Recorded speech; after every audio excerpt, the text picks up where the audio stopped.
આજે વાત કરવાની છે અમારા ગામની પરિસ્થિતિ કેવી હતી અને અત્યારે કેવી છે પાણીની બાબતમાં, ખેતીની બાબતમાં અને પહેલાના સમયના મકાન અને રહેણી કહેણી. અમે નાનકડા હતા ત્યાં ગઈઢાવના બધાના એવા વ્યવહાર હતા કે ચોમાસું નજીક આવે એટલે તેદી તો આવા નરિયાવાળા ને એવા મકાન હતા, આવા છતવાળા મકાન નહોતા, દેશી નરિયાવાળા મકાન હતા અને એકાબીજા નરિયા ચારવાની ને એવી ઢાલ કરવા જાય. અત્યારના જુવાનીઓને તો ખબર નહીં હોય નરિયા ચારવા એટલે શું. એટલે નરિયા ચારવા જાય એમાં પછી ઉપર મીંદડા ચડ્યા હોય કે આ તે દેશી નરિયાની નાલી હોય ડગાવી નાખી હોય એટલે વરસાદ થાય તો પાણી પડે એટલે નરિયા પાછા જે એમ થાય કે વૈશાખ મહિનો ઉતરતા ને જેઠ મહિનો બેહતા લગભગ ગામમાં તો એ બધા ગઈઢા મકાન ઉપર જ હોય, નરિયા ચારતા હોય અને બબે ત્રણ જણા આવરા ઢાલ કરી અને નરિયા ચારી લઈએ. અને તેદીનો સમય એવો હતો અને એવી રીતે જીવતા.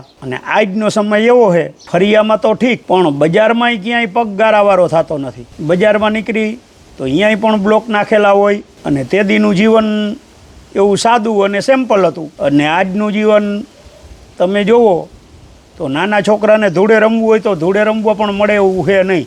અને ગામડે તો હજી પણ છોકરાઓને ધૂળે રમવું હોય તો શક્ય હોય કે રમવા મળે.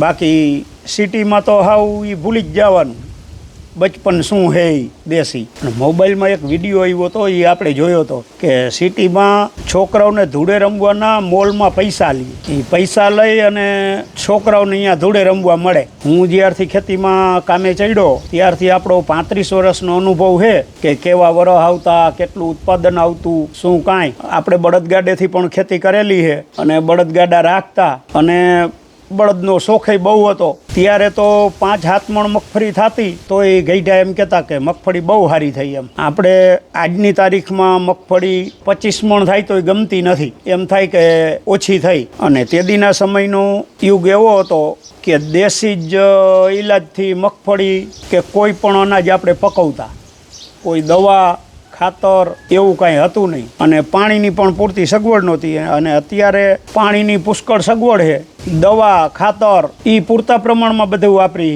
તો એનું ઉત્પાદન એના મગફળી અને એનું ઉત્પાદન આપણે અત્યારે લઈ 30-35 મણ વીઘે. અને પાણીની સગવડ કહી તો આપણે ગામમાં ક્યાંય નથી નદી લાગતી કે નથી કોઈ ડેમ લાગતો. અમારે પહેલાંના સમયમાં જૂનું તળાવ રહ્યું ગામનું એ 3 ઇંચ વરસાદ થતો ત્યાં છલી જતું. અને અત્યારે અમારા ગામમાં એ તલાવડા ખેડૂતે માટીને તાસ ભરી અને ઊંડા કરી દીધા છે. બીજી 2-3 પાણા ખાયણું છે તો એ પાણા ખાયણુંના હિસાબે પાણીનો સંગ્રહ બહુ જાજો થાય છે. એટલે અત્યારે તળાવ અમારે 15 ઇંચે પણ માંડ ભરાય.